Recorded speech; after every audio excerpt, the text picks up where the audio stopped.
folks, we are back with yet another film review from the Buccaneers' recent game versus the Cincinnati Bengals. In the last one, we talked about the Carlton Davis interception. In this one, we're going to be taking a look at more defensive players who made an impact. Today, we're going to be taking a look at the combination sack of Joe Tryon-Shoyinka and Anthony Nelson, as well as the sack by Lavonte David in this game. So you guys get two plays for the price of one. The first play that we're going to be taking a look at is the Joe Tryon-Shoyinka and Anthony Nelson sack. So without further ado, let's get into it. And again, hey, you guys can see my cursor on the screen now, which I think is great. Going to help me really be able to highlight which players are doing what. So here we have the initial play where Joe Burrow is sacked by Anthony Nelson and by Joe Tryon-Shoyinka. As you can see here, 4 wide for the Bengals. They have 6 players in the block, presumably. Samaje Perine is really up there in the formation, which is a look that I don't think we're very used to in traditional football, which I think is always a fun thing to see. Now, the Buccaneers rush 5 in this situation. As you can see here, you have a corner covering the wide receiver here. I believe that is D. Delaney. You've got Sean Murphy-Bunting down here, I believe, covering a wide receiver. You've got Logan Ryan here. You've got Carlton Davis up there. You've got Keanu Neal back there. And you have got Lavonte David in the middle of the field, who is helping out with coverage as well. So you have 6 Buccaneers defending against 4 receivers for the Bengals in that scenario. You obviously got to give the advantage to the Bucs in that situation.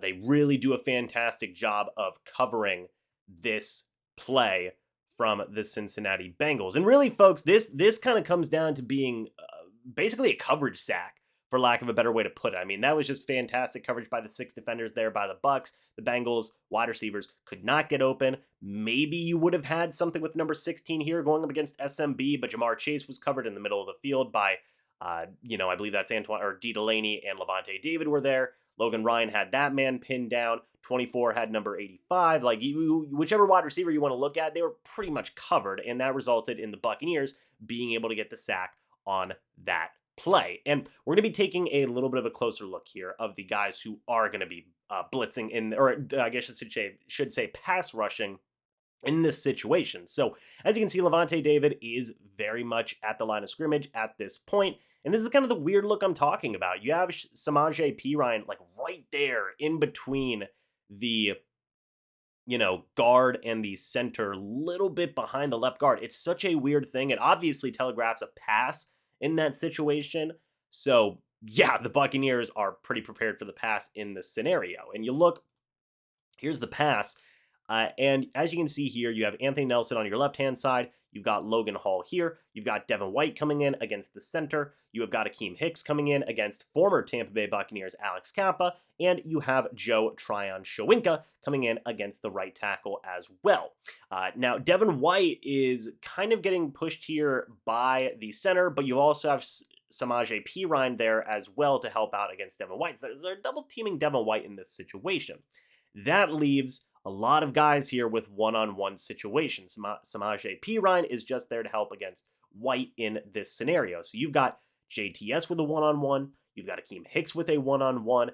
Kind of almost like a double versus double in this like kind of weird situation because the center for the Bengals is trying to help out with Akeem Hicks as well. You then also have Logan Hall with a one-on-one, and you also have Anthony Nelson with a one-on-one. So situation comes here. Joe Tryon gets right past his man. That is Malik Collins for the Cincinnati Bengals, and JTS is able to come in from behind. Collins is sufficiently beat in this scenario. This is holding up. The 3v2 for the Bengals is holding up, but JTS makes a very fantastic play, beats the right tackle, and is coming in pursuit on Joe Burrow. Now, I don't know if Joe Burrow saw him coming. Initially, he kind of does here, but it's basically already too late. By this point, JTS is already engaged. Logan Hall has made a very good push to be able to get to Burrow as well.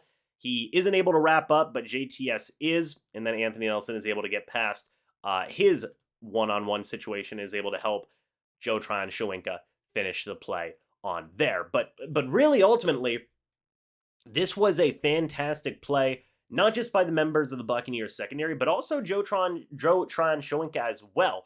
I know that this does essentially count as a half sack for Nelson and for JTS as well, but in my opinion, this was 90% JTS bringing the pressure, and then Anthony Nelson helped finishing off the play at the end, as well as the coverage ability of the Bucs members of the secondary. Again, they had the advantage, the 6-on-4 in that passing situation.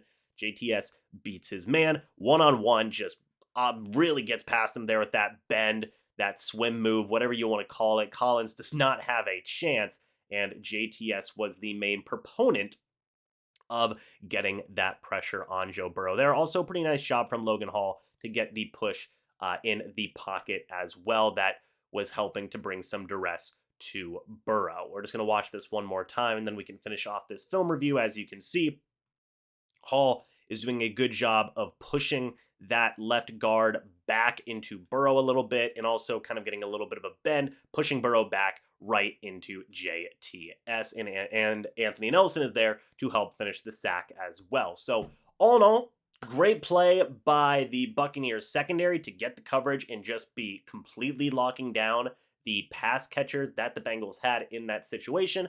Great job by JTS to win his one-on-one with relative ease versus the Cincinnati Bengals right tackle. That was a fantastic play for him as well. And good job with Logan Hall and Anthony Nelson for providing that extra push on the left-hand side of the offensive line to push Burrow back into Joe Tryon-Shoyinka, where they can help finish the sack on that play. All around, very good play for the Buccaneers defense. Now, with that being said, let's go ahead and take a quick look at the Lavonte David sack that happened very shortly after this one.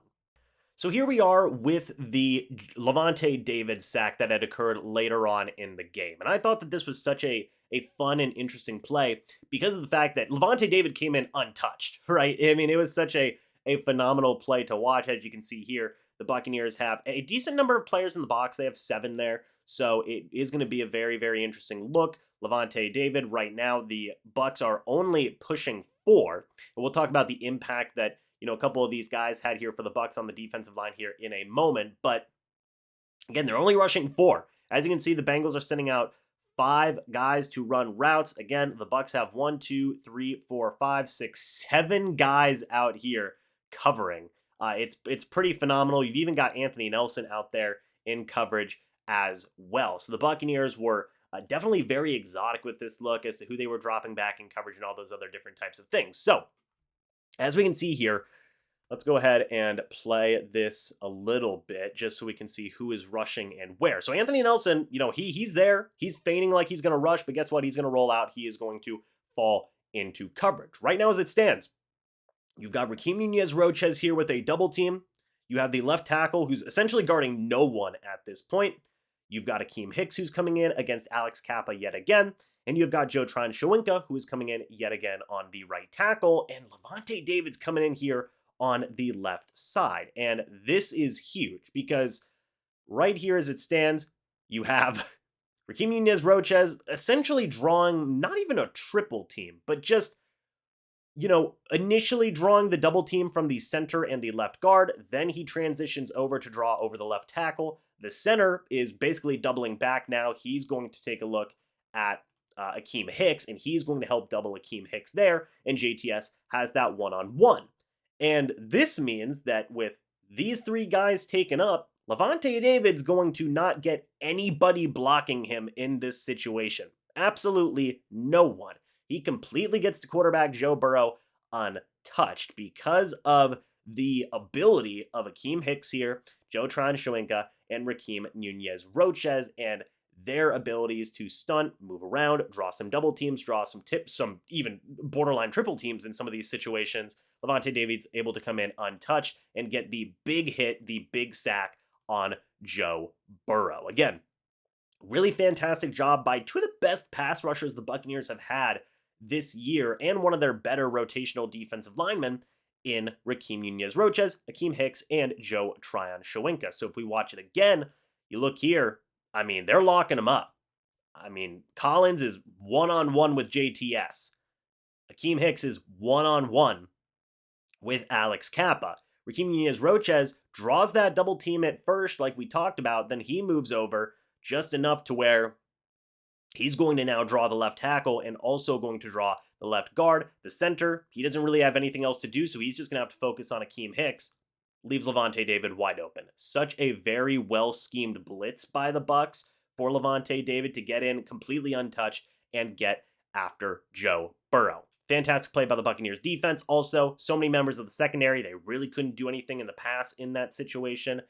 So all in all, just a great defensive play by the Bucs there to get the pressure to bring down Joe Burrow. But folks, those were two really good pass rushing plays by the Bucs in this scenario. Akeem Hicks, Joe Tryon-Shoyinka, both doing a fantastic job on those plays, and really just continues to highlight they've had some pretty good years so far by the Bucs. And I'm always happy to do these film reviews because it does bring more light to plays like that, to players like that, who make a good amount of opportunities for other guys. We've seen Akeem Hicks do it. We've seen Joe Tryon-Shoyinka get plays for himself, as well as create opportunities for other guys, like what we saw in this scenario. So what are your thoughts on these two plays that we reviewed? The Joe Tryon-Shoyinka, Anthony Nelson combined sack on Joe Burrow, as well as the Levante David untouched sack of Joe Burrow later on in the game as well. Let me know your guys' thoughts and opinions. I would love to hear them. If you guys do have any other things that you want to be studied here on film, let me know your thoughts and opinions on that again as well. I would love to take a look at more plays. But anyway, guys, thanks so much for watching this video. Hope y'all enjoyed. I'll see y'all in the next video or the next live stream. But until then, and as always, guys, goodbye for now,